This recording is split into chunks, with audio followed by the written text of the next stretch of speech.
Mies, Van der Rocha, Mies, Van der Rocha, Mies. The small building of the Illinois Institute of Technology campus has gotten a facelift, and it's a pretty big deal. Hi, I'm Lee Bay, and welcome to Architecture 360 on Rivet Radio.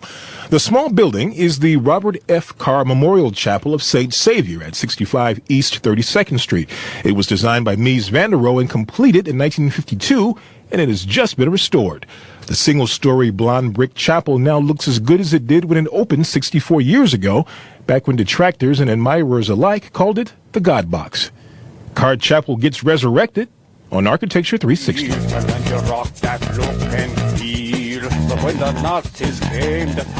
The Chicago Episcopal Archdiocese built Carr Chapel. It wanted to increase the church's visibility citywide and thought building a modernist new church on a modernist campus and having them both designed by Mies van der Rohe would be a good thing. The Archdiocese Bishop Wallace Coughlin said the campus and the church together would be, quote, a great education project of the atomic age. According to the Mies van der Rohe Society at IIT, original plans included a parish house and a meeting hall, but in the end, only the chapel was built. The Mies Society says it's not completely clear why the plans were scaled back, but it may have been motivated by IIT administration's mandate that the chapel will be non-denominational. The only religious structure Mies designed, the chapel is a simple, elegant building. It faces east and has a clear glass front and translucent glass in the rear. The brick walls are load-bearing, a rarity for Mies, who normally designed steel-frame buildings that could be clad in brick or glass. The interior has a travertine altar and a stainless steel cross behind it. Without a religious ornament or stories told in stained glass or pews rippling in detail, it is also a building without visual distraction. You come, you focus, you pray. It's as simple as that. But the building fell into disrepair over the decades. Plantings were overgrown, the roof and brickwork leaked, the metalwork around the windows corroded. It didn't seem to have a prayer.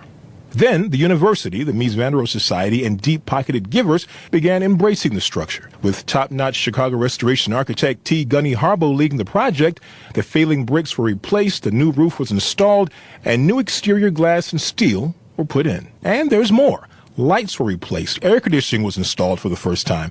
One of the chapel's most dramatic features, a huge, deeply pleated cream-colored curtain behind the altar, was recreated. Made of pongee silk and fire-resistant, per code, the curtain was specially made in Italy for the chapel. Modernist buildings outside of downtown often have a tough time. Many are worn or altered to the point where the original vision behind them is lost or muddied. But to see one shine again, well, that's heavenly. And that's Architecture 360 for now.